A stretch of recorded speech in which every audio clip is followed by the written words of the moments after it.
함께 보실 말씀은 마가복음 5장 1절에서 20절까지의 말씀입니다. 예수께서 바다 건너편 거라사인의 지방에 이르러 에서 나오심에 곧 더러운 귀신 들린 사람이 무덤 사이에서 나와 예수를 만나니라. 그 사람은 무덤 사이에 거처 하는데 이제는 아무도 쇠사슬로도 맬 수 없게 되었으니 이는 여러 번 고랑과 쇠사슬에 매였어도 쇠사슬을 끊고 고랑을 뺏겼습니다. 그리하여 아무도 그를 제어할 힘이 없는지라.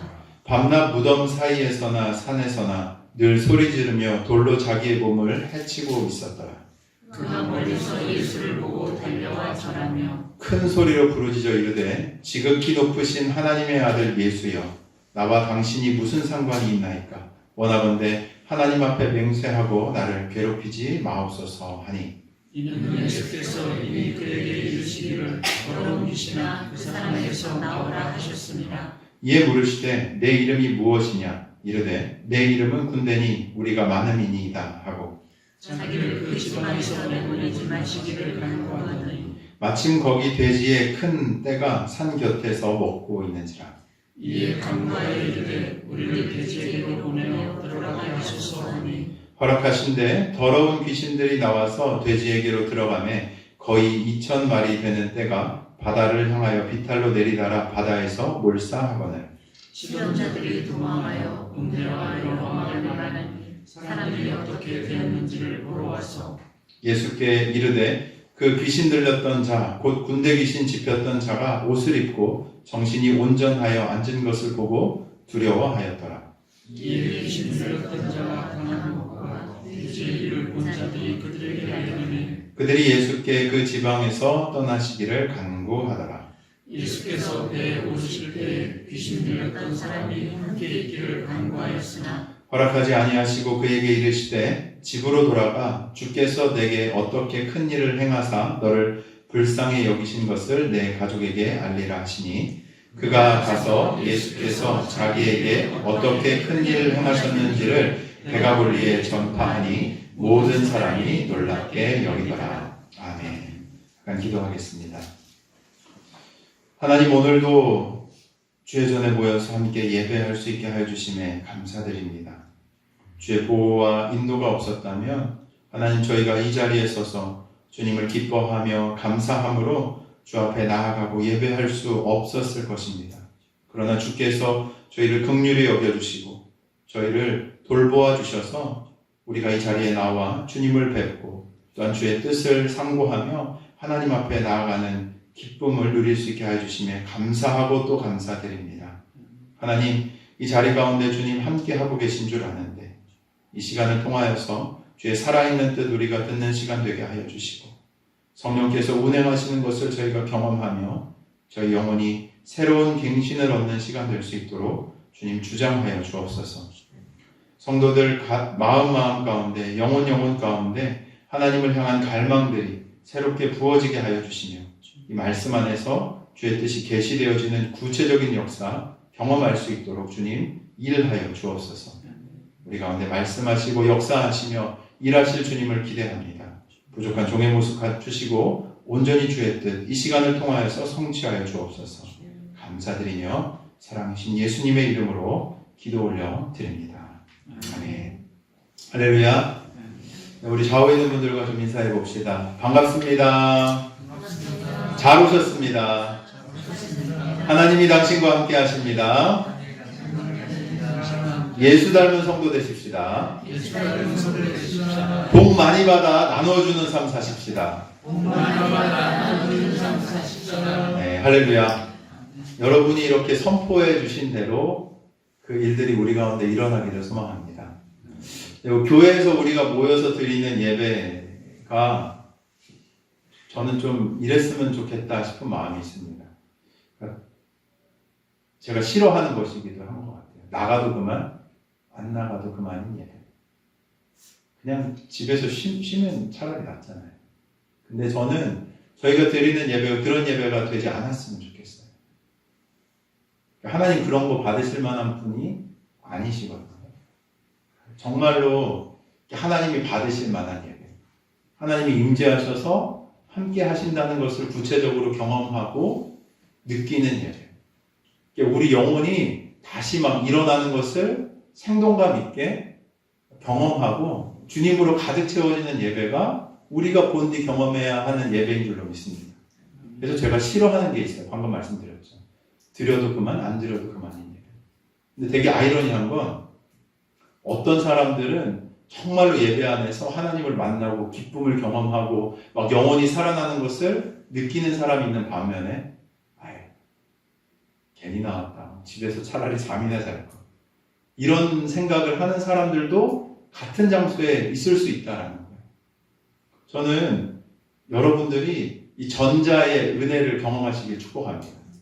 정말로 예배다운 예배를 우리가 주 앞에 드리면서 하나님이 우리를 새롭게 하시는 것을 경험하는 살아있는 예배, 신령과 진정으로 하나님이 받으시는 예배를 우리가 드릴 때 우리 가운데 새로운 역사, 또 기대, 하나님을 향한 기쁨, 역사들이 나타나게 될 줄로 믿습니다.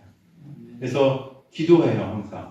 하나님, 오늘도 우리가 드리는 소중한 시간들을 내어 하나님께 나아가며 준비해서 드리는 예배 가운데 하나님의 임재가 있게 해주십시오. 하나님 살아계신 것을 구체적으로 경험하고 내 마음이 주님으로 향하여 더욱더 깊어지는 그런 은혜들이 오늘 드리는 이 예배에 나타나게 해주십시오. 라고 기도하며 나옵니다. 예배 전에 앉아 계시잖아요. 그죠? 저도 이렇게 앉아 있는데 그런 기도를 드리는 거예요. 다른 것 말고 정말로 오늘 이 소중한 시간에 하나님을 불러주셨고 언제 어떤 일이 나타나도 이상하지 않은 세상에서 하나님이 저희를 보호하시고 지키셔서 이 자리로 불러주셨는데 하나님 오늘 이 예배가 정말 저에게 새롭게 하나님께서 계시하시는 은혜가 임하는 예배가 되게 하여라. 중보하며 기도하면서 예배를 준비하는 것이 필요한 줄로 믿습니다. 그래서 조금 더 일찍 오셔서 하나님 앞에 좀 마음을 다듬으시고 하나님 제가 정말로 예배를 사모합니다 라는 이 고백들을 가지고 또 예배 은혜들을 누리시는 우리 모든 믿음에게 성도님들 되시기를 축복합니다. 더 하고 싶은 얘기 많은데요. 여기까지만 하고 지난주에 제가 최고 시간을 찍은 것 같아요. 그러니까 너무 길게 해가지고 조금 이 시간을 좀 분배를 해야겠다. 아무리 좋은 말도 너무 길면은 힘들거든요. 제가 압니다. 저도 힘들어하는 사람 중에 하나라서 오늘 본문을 함께 살펴보면서 하나님 우리에게 주신 은혜를 좀 나누고 싶습니다.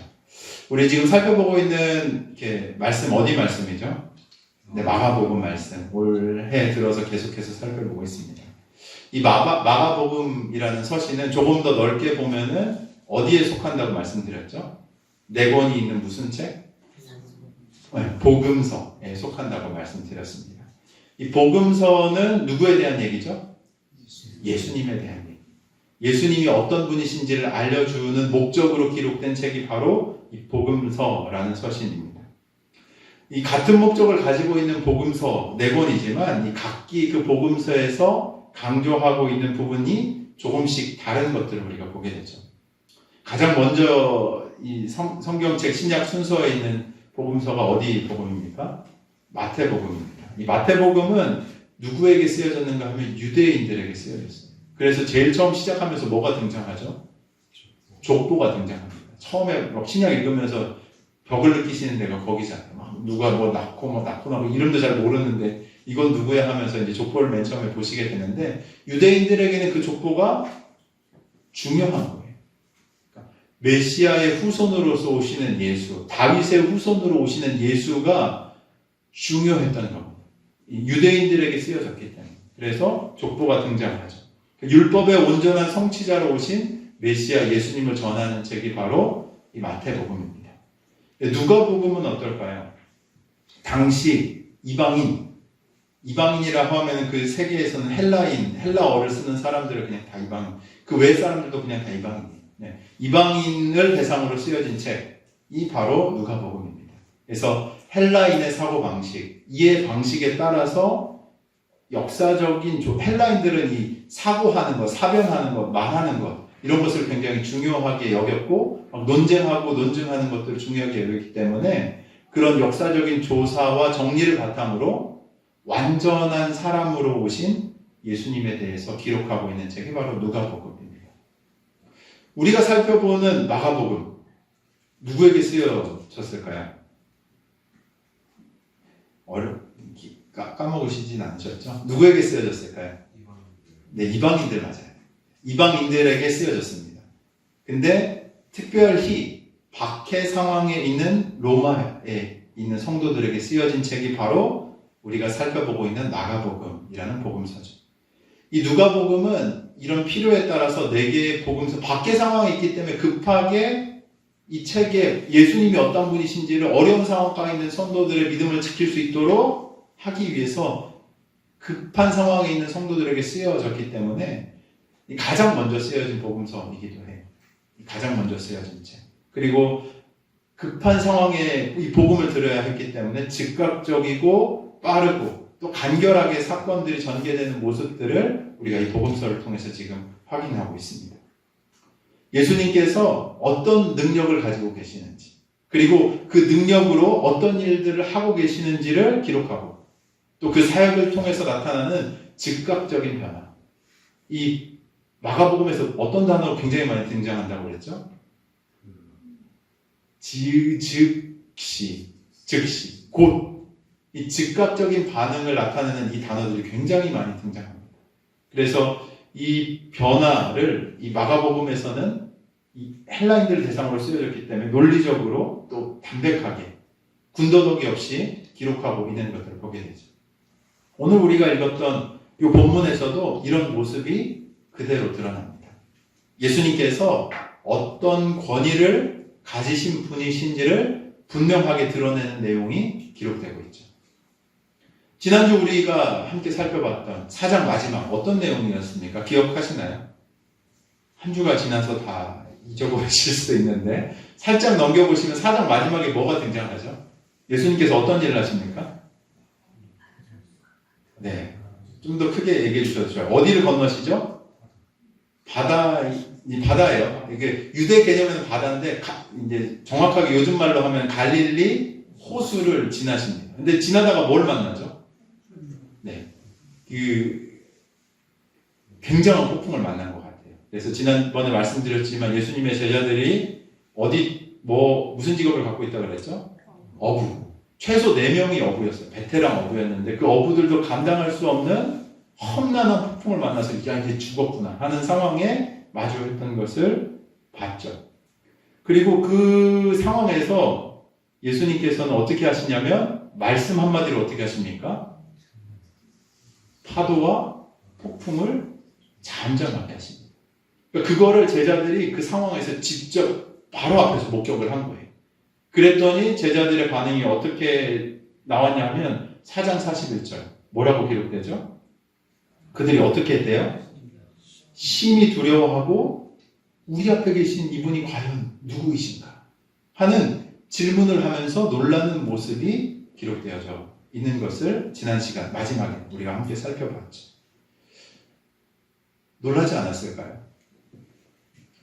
예수님의 이 말 한마디로 이 폭풍을 잠잠케 하시고 이 물결을 잠잠케 하시는 이 능력, 이 엄청난 능력을 마주한 제자들은 내가 지금 따르고 있는 예수님이 과연 어떤 분이신가 하는 질문을 이 사건 이후에 계속해서 아마도 스스로에게 던지고 있지 않았을까 하는 생각을 해보게 됩니다. 오늘 본문의 시작은 그 질문에 대한 답을, 이 진지한 질문이기 때문에 아마 시간이 좀 걸렸을 텐데 그 답을 하기도 전에 시작되는 것 같아요. 이 갈릴리 호수 건너편인 거라사 이네 지방에 도착하셨다고 이 말씀이 오늘 시작하고 있습니다. 이 거라사는 데가볼리 지역의 도시입니다. 혹시 지도 한번 좀 띄워주실 수 있으면 제가 좀 보여드리고 싶은데 언제부터 또 있었나요? 원래 또 있었나요? 아니 지금 떴나요? 네. 데가볼리 지역에 속한 도시인데요. 보면은 보이시나요? 저 큰 글자로 좀 데가볼리라고 적혀 있잖아요. 그죠? 이 갈릴리 호수를 중심으로 어디에 있냐면 동남쪽에 있습니다. 동남쪽에 위치한 지역입니다.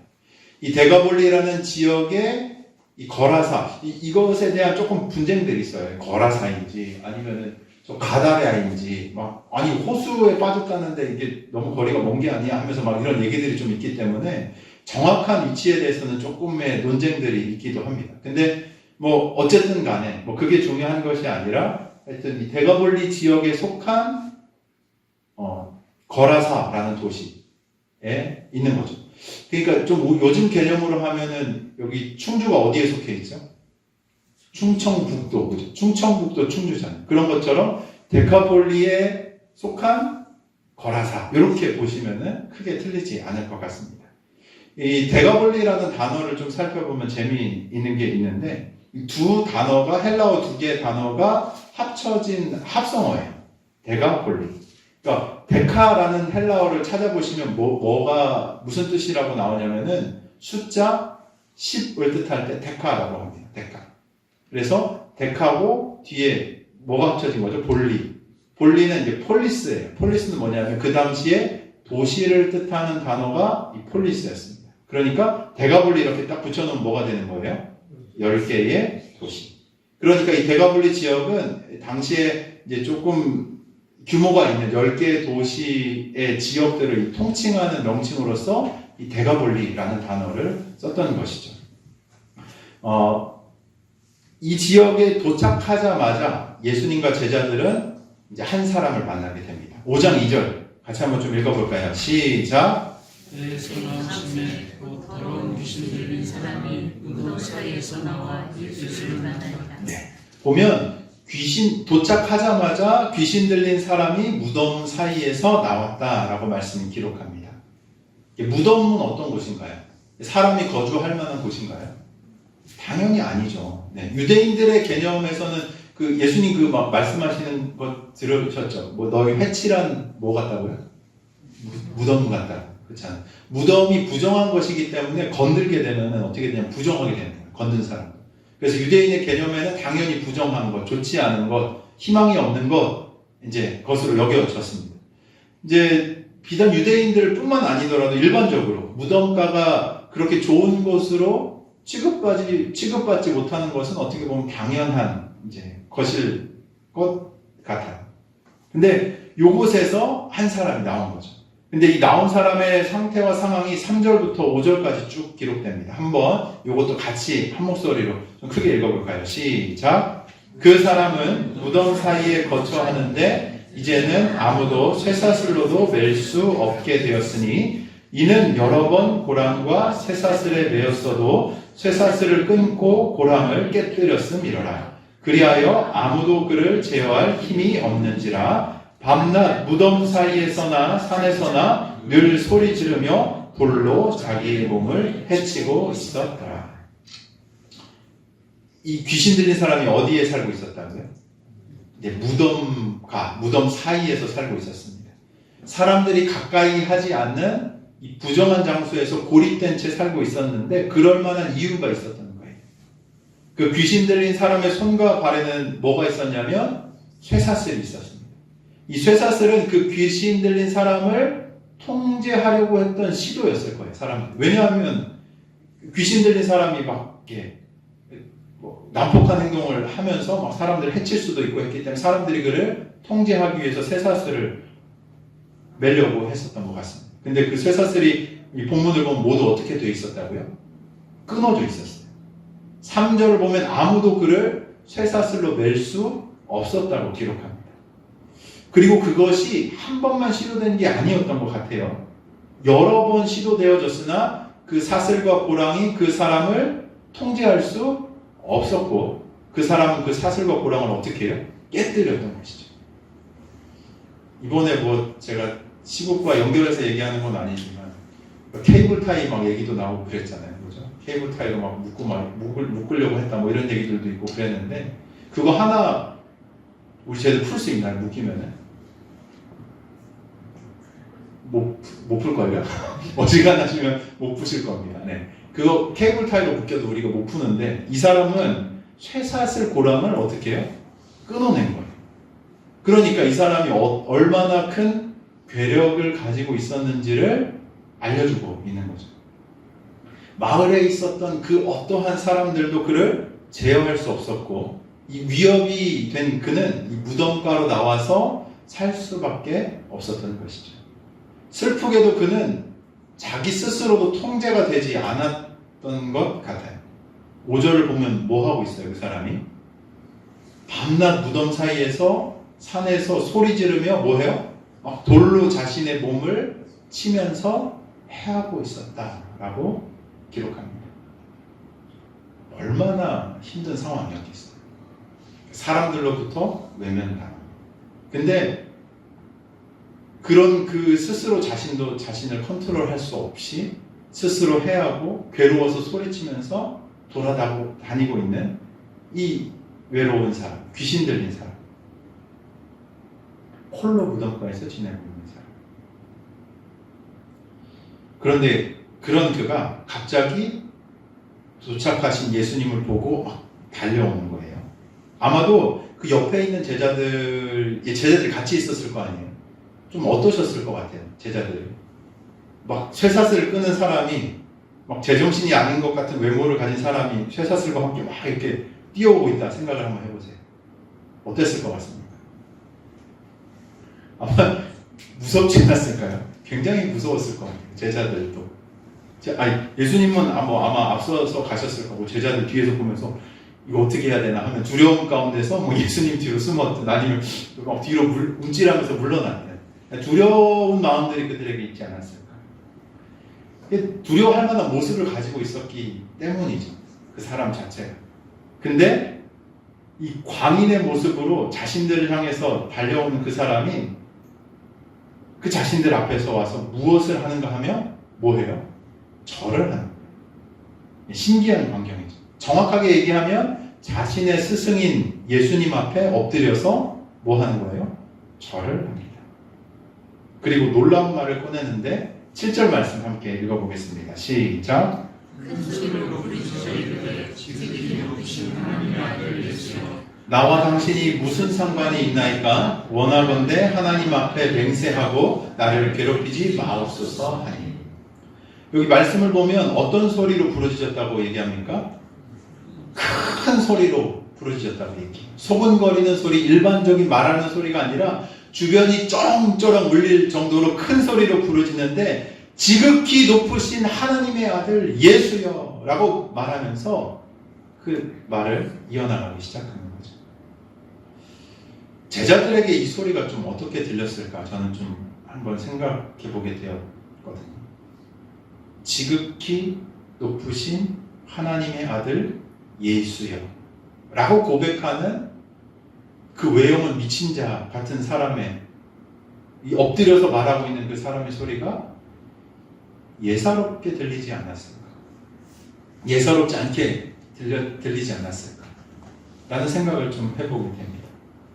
그 귀신 들린 자는 뭐라고 얘기하냐면 나를 괴롭히지 말아달라고 합니다.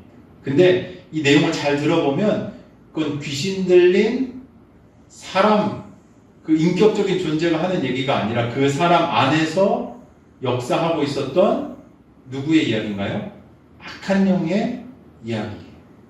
8절을 보면 예수님께서 이미 그 귀신 들린 자를 보시고 그 앞에 나왔을 때 귀신에게 뭐라고 명령하시죠?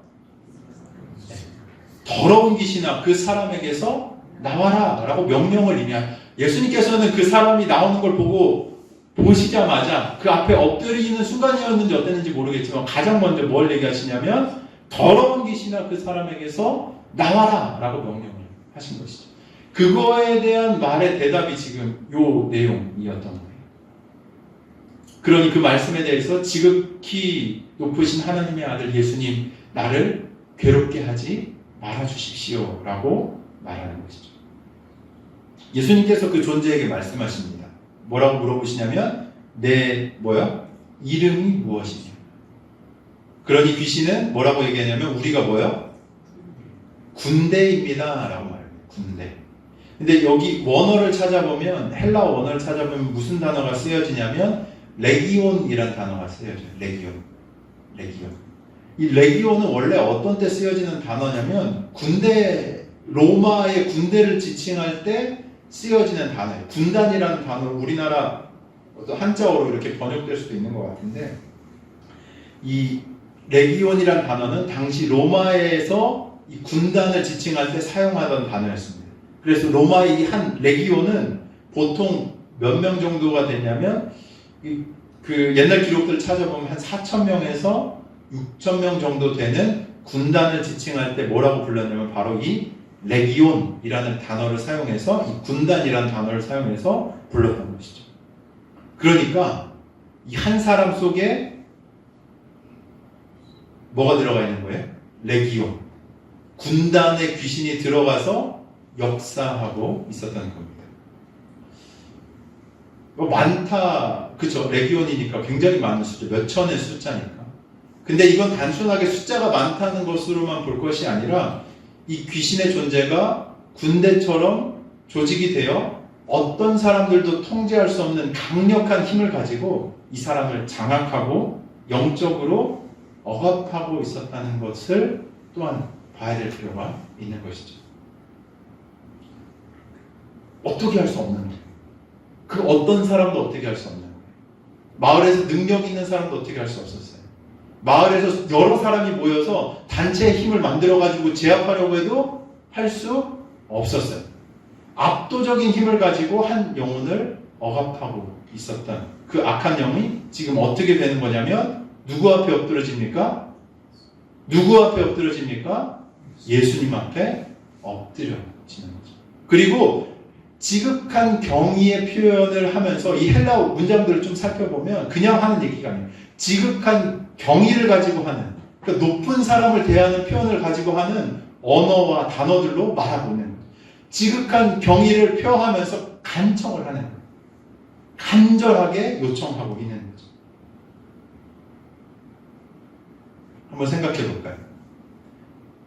제자들이 이 말을 들었을 때 어떤 마음이었을까요? 저 자꾸 요번에 제자가 이렇게 걸리더라고요. 말씀을 묵상하는 제자의 입장. 아까 처음에 시작하면서 말씀드렸죠. 호수를 건너면서 파도와 바람을 만났어요. 근데 예수님이 말 한마디로 정리하셨습니다. 그러니까 사람이 어떻게 할 수 없는 자연의 거대함을, 자연의 그 웅장함을, 그 자연의 그 놀라움을 말 한마디로 정리하시는 예수님을 본 거죠. 충격이었을 거예요. 정말로 큰 충격이었을 거예요.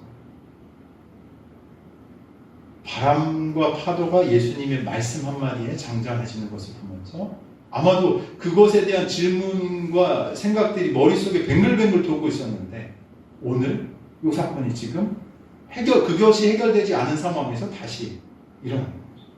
그 사건을 겪은 지 얼마 지나지 않아서 사람들이 어찌 못하기에 쫓아냈던 이 귀신 들린 사람, 스스로를 레기온, 무섭지 않아요?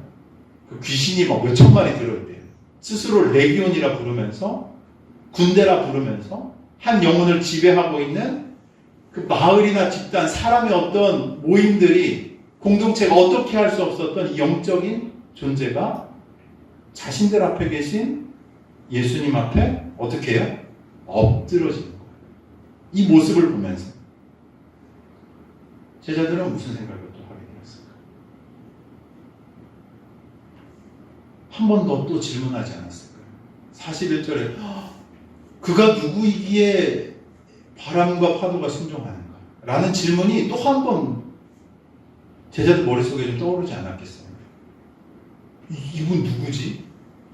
이 사람들이 어떻게 통제할 수 없는, 이 막 사람의 힘으로 어떻게 할 수 없어서 이 광야에 나와서 살아가고 있는 이 귀신 들린 자, 이 영적인 존재, 사람을 꽉 붙들고 있는 이 악한 영이 예수님 앞에 엎드려지면서 굴복하고 있는 이 모습. 지금 내 앞에 계신 이분이 누구지?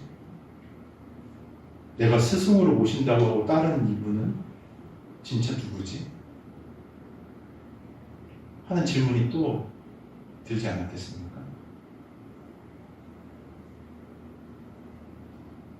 여러분, 예수님 어떻게 믿고 계세요? 여러분에게 예수님 어떤 분이십니까?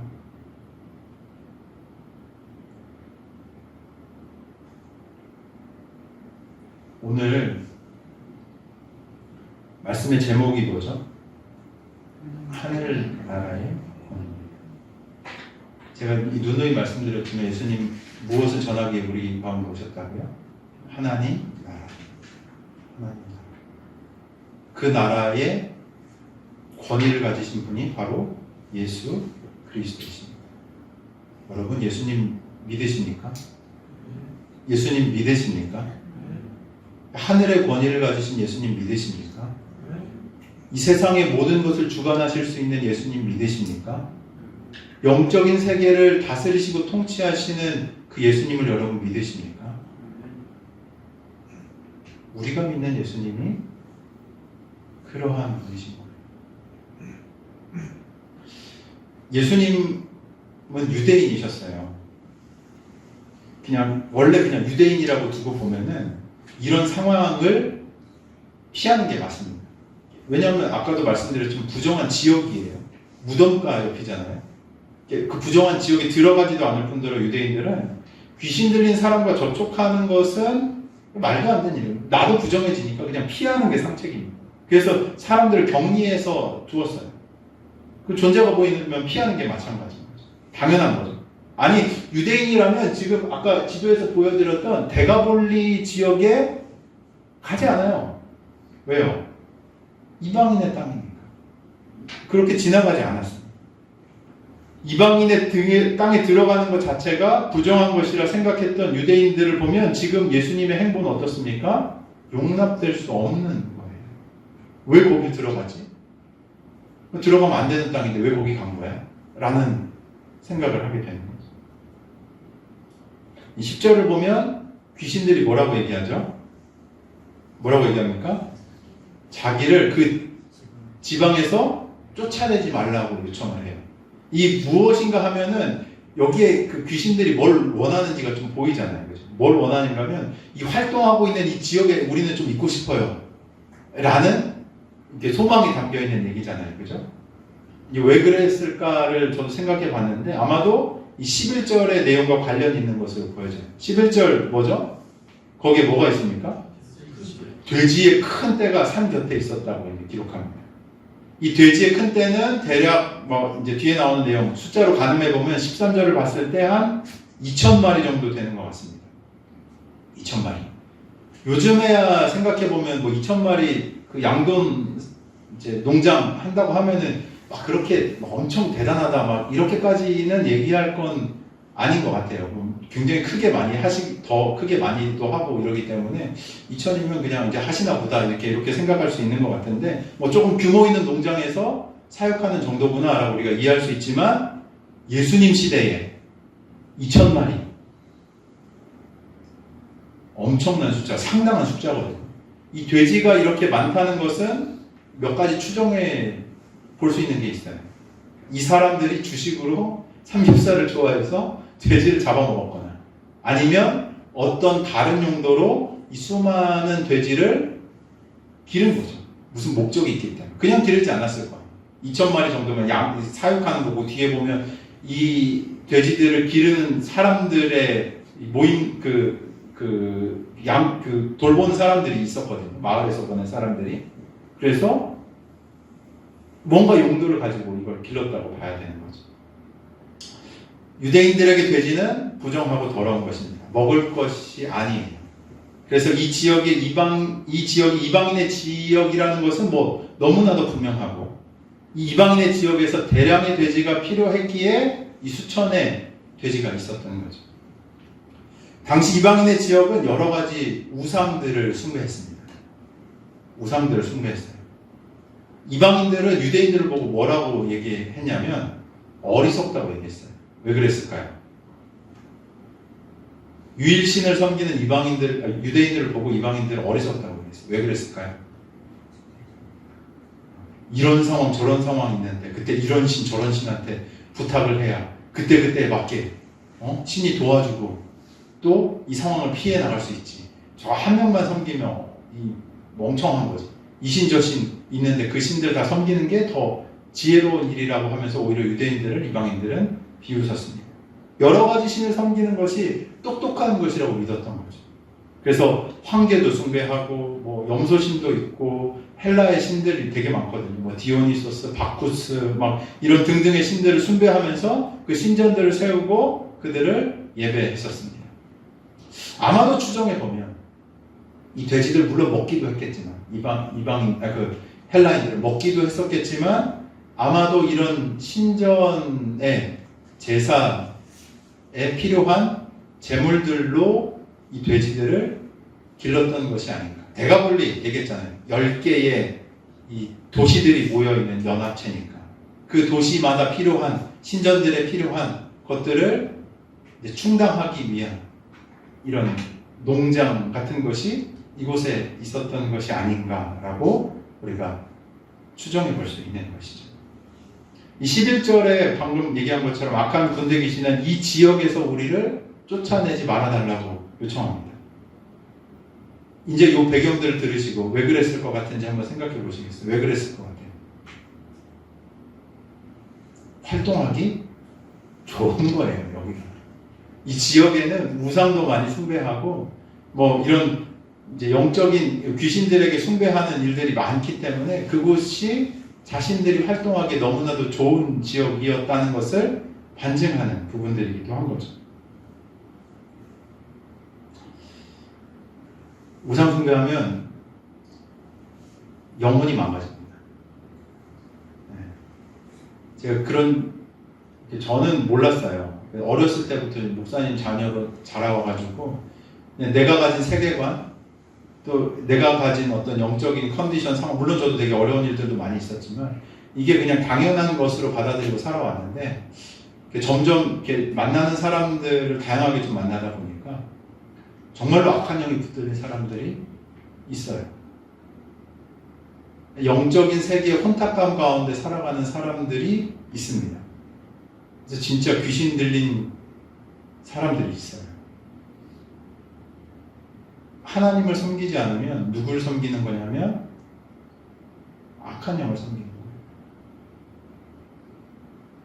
하나님이 생명이신데 그 생명을 떠난 사람은 다른 것을 우상들을 숭배하면서 살아가는 존재로 타락해버려요. 그러니까 뭔가를 찾는 거예요. 그러니까 하나님을 대체할 무언가를 찾든지 스스로 하나님 되어 살아가든지 아니면 그 어떠한 암흑의 영에 붙들려서 살아가는 비참한 몰골이 되어버리게 되는 거죠.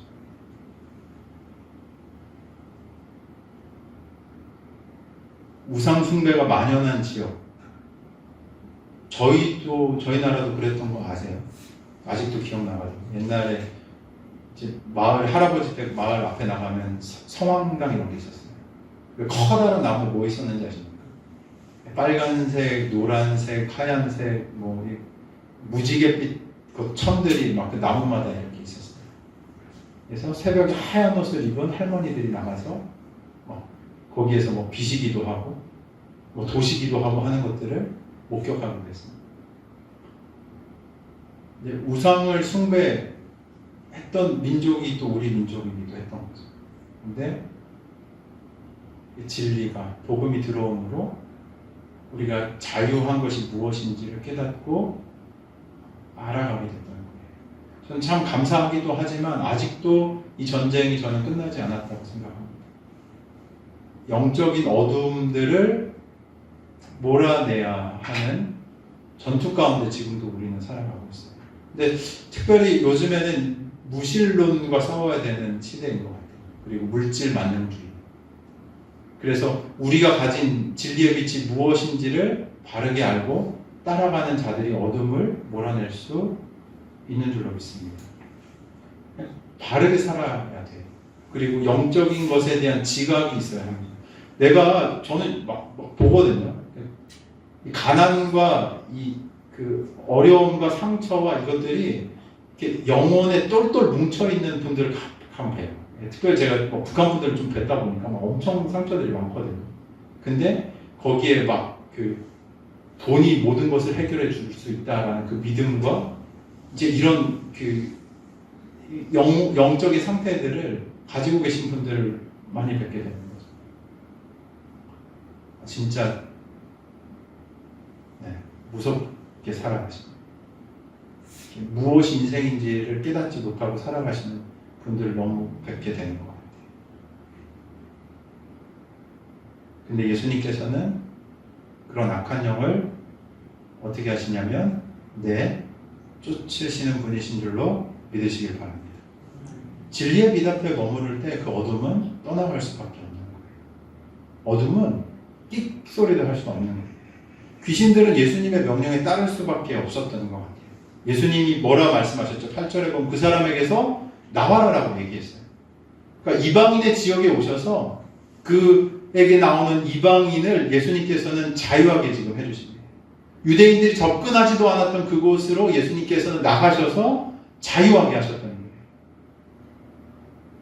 그렇기 때문에 우리도 그 은혜를 누리고 있는 줄 믿습니다. 우리가 무슨 상관이 있었겠어요? 근데 예수님께서는 유대인에게 국한된 복음이 아니라 이방인에게 모든 이들에게 필요한 그 복음과 하나님의 나라를 전하셨기에 우리에게도 그 은혜가 허락된 것인 줄로 믿습니다. 또 이 놀라운 사실을 제자들도 봤던 거죠. 우리가 이 말씀을 좀 기억해야 돼요. 예수님의 말씀 한마디에 어떻게 됩니까? 악한 영은 떠나가고 순종할 수밖에 없게 되었음을 믿으시길 바랍니다. 한 영혼을 파괴하고 압제하며 괴롭히는 악한 영의 문제는 어디에서 해결받는 겁니까? 예수님 앞에서 해결받는 줄로 믿으시길 바랍니다. 이 진리의 확신이 우리 가운데 있어야 돼요. 다른 여러 가지 어떤 것들로 우리가 해결받는 것이 아니라 이 문제를 해결하실 수 있는, 이 악한 영에 사로잡힌 문제를 해결하실 수 있는 분이 바로 누구이시다? 예수님이시다. 라는 것을 우리는 믿어야 하는 것이죠. 이런 예수님의 말씀으로 인해 악한 영은 그 사람에게서 나와야 하는데 그냥 떠나지 않고 어딘가로 들어가기를 요청하죠. 그 옆에 있었던 돼지떼에게 귀신들이 들어가기를 요청합니다. 13절 첫 번째 어떤 단어로 시작합니까? 어떤 단어로 시작해요? 허락하신대. 이게 아주 짧은 단어인데 이 영적인 세계의 권위가 어디에 있는지를 보여주는 아주 중요한 단어이기도 해요. 예수님이 어떻게 해요? 허락하신대요. 귀신은 마음대로 하지 못합니다. 누구 이름 앞에? 예수 이름 앞에. 예수님의 말씀 한마디에 자신이 주무르고 있던 영혼에서 나와야 했으며 심지어 나와야 하는 그 상황에서도 어디 가야 될지를 뭘 구하는 거예요? 허가를 구하는 거예요. 허가를 구하는 거예요. 그게 악한 영의 존재라는 것을 보여주는 거죠. 그런 예수님은 어떤 분이세요? 모든 영적인 존재에 대해서 절대적인 권세를 가지신 분이신 줄 믿으시길 바랍니다. 말씀 한마디에 악한 영은 떠나는 거예요. 말씀 한마디에 영적인 존재를 부리실 수 있는 영적인 권세를 가지신 분이 바로 우리 예수 그리스도이신 것이죠. 돼지떼로 들어간 귀신들은 갈릴리 호수로 뛰어들어가서 몰사하게 됩니다. 2000마리의 돼지떼가 달려가는 장면은 장관이었을 거예요. 그죠?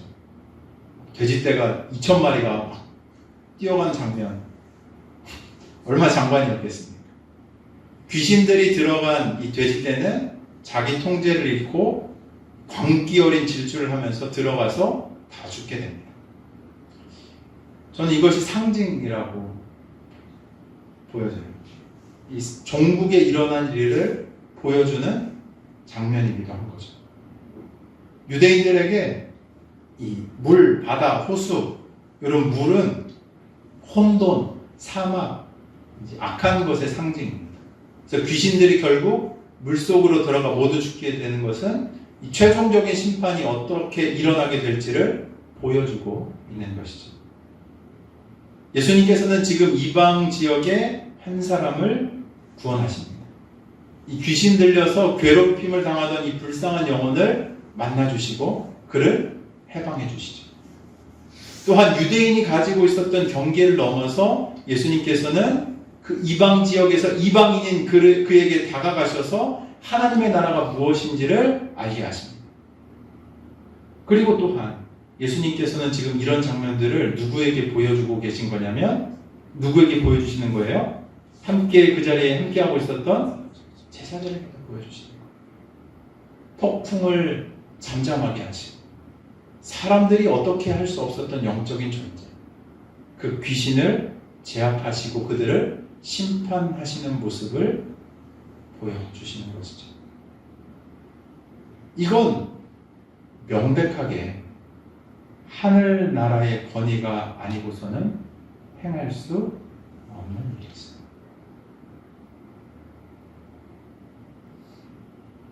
한번 적어보시겠어요? 구원의 일과 지금 그죠? 귀신에 붙잡혀서 사로잡혀 있었던 사람의 구원의 일과 믿음이 더하여지는 일이 지금 동시에 일어나는 거예요. 구원의 일과 제자들이 예수님이 어떤 분이신지 알게 되는 이 믿음의 일이 지금 동시에 일어나고 있는 겁니다. 악한 영의 매임으로 괴로워하고 있었던 한 영혼의 구원을 경험하면서 그 광경을 목격하던 제자들은 하나님의 나라가 무엇인지를 어떻게 해요? 조금 더 알게 되는 거예요. 조금 더. 그 전에 막 질문했던 자연도 어떻게 이 사람의 말 한마디에 순종할 수 있지? 이분은 누구이시기에 이 영적인 존재를 말 한마디로 제압하시지? 이 악한 영을 어떻게 말 한마디로 떠나가게 하시지? 이 악한 영을 어떻게 말 한마디로 심판하시지? 라는 것을 보게 되는 거죠. 하나님의 나라의 일을 목격할 때 여기에서 발견할 수 있는 중요한 영적인 원칙이 있는데 뭐냐면 하나님 나라의 일을 목격할 때 우리 믿음은 점점 더 강화되어 갑니다. 뭐라고요?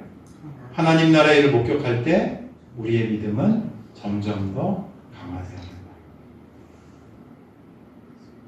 제자들이 호수 위에서도 이 거라사 이 무덤가 옆에 광야에서도 하나님 나라가 무엇인지를 목격하면서 그들이 따르는 예수님이 어떤 분이신지를 더 알아가게 되었던 거죠. 우리가 섬기는 주님도 바로 이러한 분이십니다. 온 땅에 권위와 권세를 가지신 분이고 자연도 어떤 영적인 존재도 주님께 순복할 수밖에 없는 분이 바로 우리 주 예수 그리스도이심을 믿으시길 바랍니다. 그분이 어디 계신 거예요? 그분 어디 계십니까? 그분 어디 계세요? 어디 계십니까? 우리 안에 계세요. 우리의 믿음도 점점 더 강화되어져 가야 돼요. 안 믿어지잖아요, 처음에.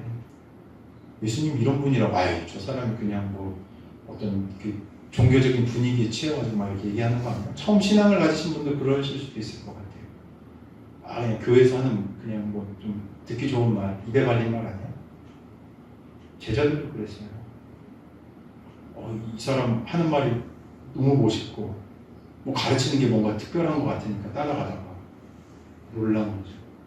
말 한마디에 자연이 순종하고, 말 한마디에 귀신이 떠나가고, 말 한마디에 귀신이 심판받고. 우리도 똑같은 과정을 지나가야 돼요. 그래서 제가 말씀드리는 거예요. 하나님 나라의 일을 목격할 때 우리의 믿음이 점점 더 강화되어져 가야 돼요. 그 과정이 우리에게도 필요하다고. 진짜 믿음, 진짜 제자답게 살려고 하는 삶이 있으려고 한다면 우리의 믿음은 점점 더 강화되어져야 돼요. 정말로 하나님이 하신 일을 우리가 목격하고 행하는 일들을 구체적으로 실현해내려면 내 안에 계신 예수 그리스도에 대한 신뢰와 믿음, 하신 일들에 대한 이 굳건한 믿음, 그것이 우리 안에 살아있어야 한다는 것이죠. 그냥 종교적인 어떤 말들을 얘기하는 게 아니에요. 진짜로 지금 이 시대에도 하나님은 살아계셔서 역사하시는 줄로 믿습니다. 진짜 이 믿음을 가진 사람들은 지금도 이 일들을 행하고 있어요. 수많은 선교지에서 하나님 예수 그리스도의 이름으로 귀신들은 쫓겨나가고 있습니다. 수많은 선교지에서 선교사님들의 이야기와 또 복음 전도자들의 말들로 인하여서 하나님의 나라는 지금도 확장되어서 가고 있어요. 우리 삶 안에도 동일한 일들이 일어나야 돼. 내가 신뢰하지 못하고 있었던 믿음의 영역들은 무엇인가? 나는 정말로 예수님을 말씀에서 얘기하고 있는 예수를 믿고 있는가? 나는 정말 예수님의 그 길을 따라 살아가고 있는가? 질문하셔야 돼요. 예수님 정말 이 일을 하실 수 있는가? 예수님 정말 내 삶 안에 이 역사들을 일으키실 수 있는 분이신가? 예수님 나의 이 상황에서 기적과도 같은 권위로서, 하늘의 권위로서 이 일을 완성시킬 수 있는 분이신가? 라는 이 질문들이 동일하게 우리에게도 있어야 한다는 것이죠. 이런 믿음이 있는 사람들은 뭐가 있냐면 자부심이 있어요. 저도 이 자부심을 더 갖고 싶어요. 내가 믿는 분이 온 세상을 주관하시는 분이시다. 내가 따르는 분이 하늘의 권위를 가지고 온 땅의 역사를 완성하실 분이시다. 이 믿음과 사실로부터 오는 자부심이 모든 그리스도인들에게 있어야 하는 것이죠. 마태복음 제일 마지막에 예수님 뭐라고 얘기하시는지 아세요? 이르시되 하늘과 땅의 모든 권세를 내게 주셨으니 그러므로 너희는 가서 모든 민족을 제자로 삼아 아버지와 아들과 성령의 이름으로 세례를 베풀고 내가 너희에게 분부한 모든 것을 가르쳐 지키게 하라. 볼지어다 내가 세상 끝날까지 누구와? 너희와 함께 항상 함께 있으리라.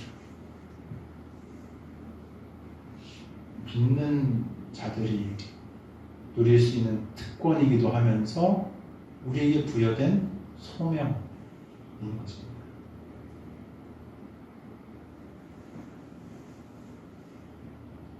하늘과 땅의 권세를 가지신 주님께서 나와 함께 하신다는 믿음이 있다면 우리는 이 땅에서 무엇을 하며 살아가야 하는지, 어떤 권위를 가지고 이 땅을 섬기며 변화시켜 나갈지를 깨닫게 되는 것이죠.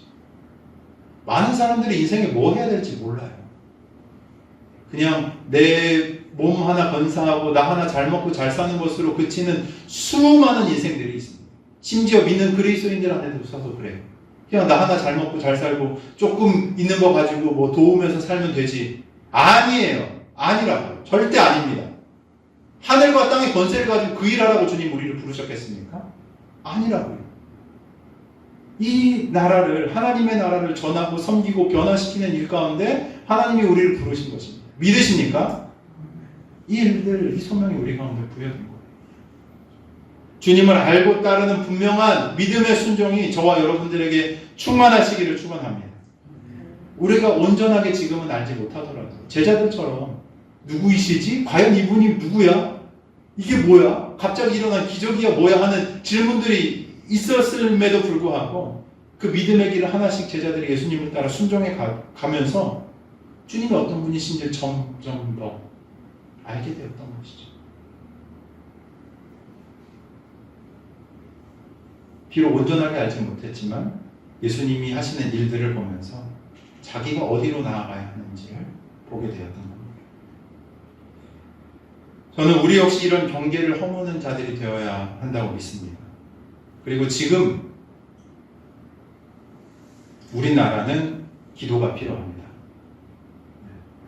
분열과 혐오와 미움들이 있고요. 우리는 그런 경계를 허무는 자들이 되어야 할 줄을 믿습니다. 역사는 누가 써가시는 겁니까? 뭐 어떻게 믿으세요, 여러분? 역사는 누가 써가시는 거예요? 하나님이 써가시는 겁니다. 물론 그의 뜻에 순종하는 수많은 자들의 헌신과 수고, 피값들이 있죠. 주님께서는 그 일을 결과적으로 완성하실 겁니다.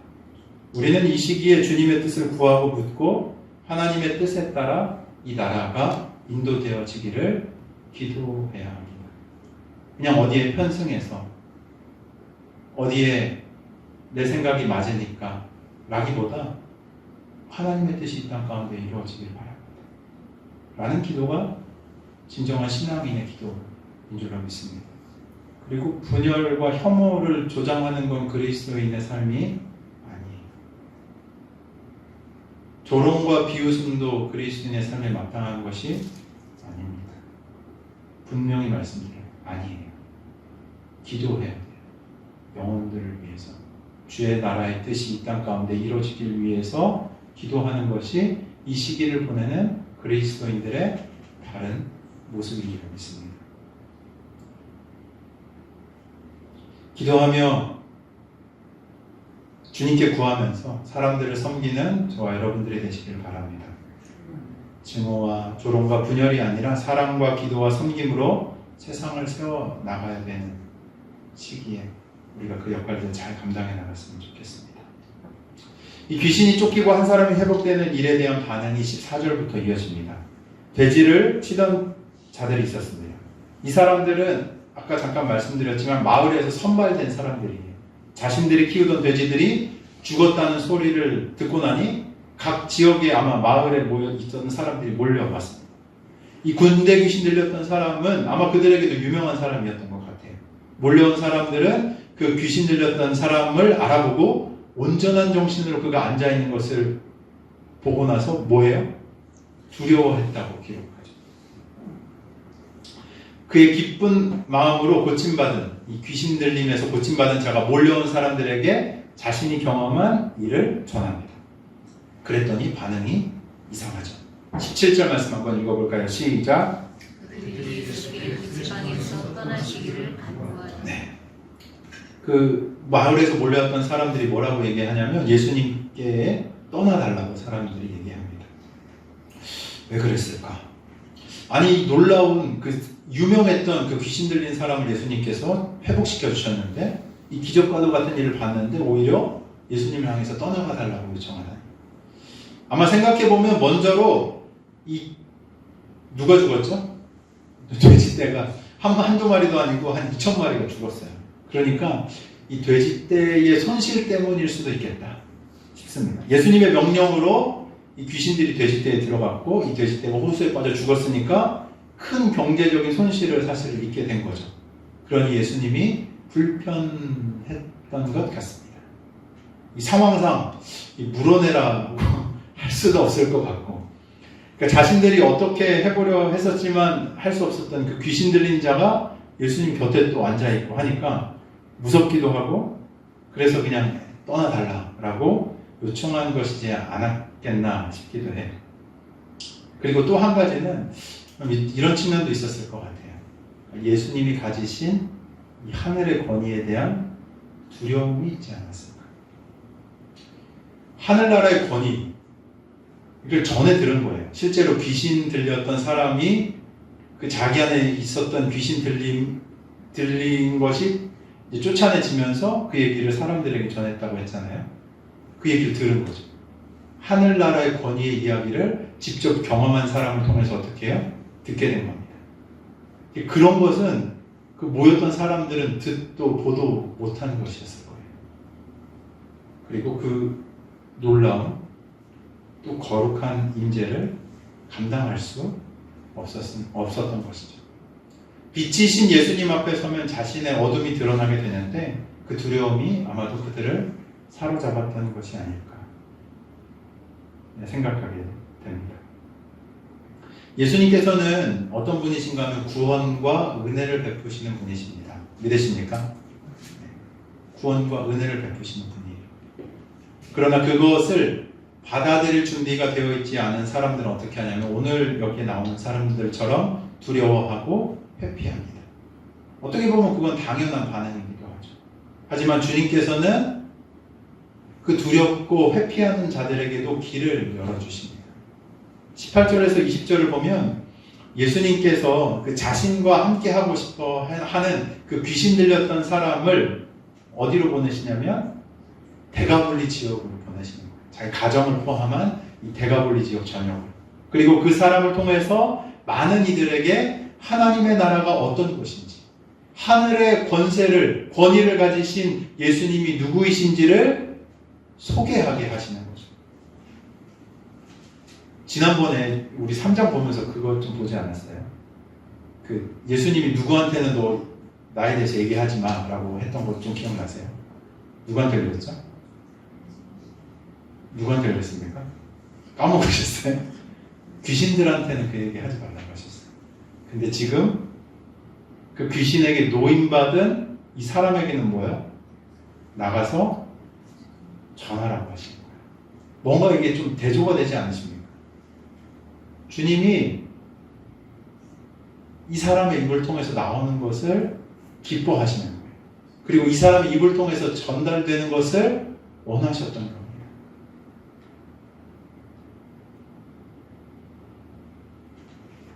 그 하나님의 나라를 경험한 사람들이 자신의 경험을 나누고 하나님의 나라가 무엇인지를 전하는 것을 통해 뭐가 확장되냐면 하나님의 나라가 확장돼요.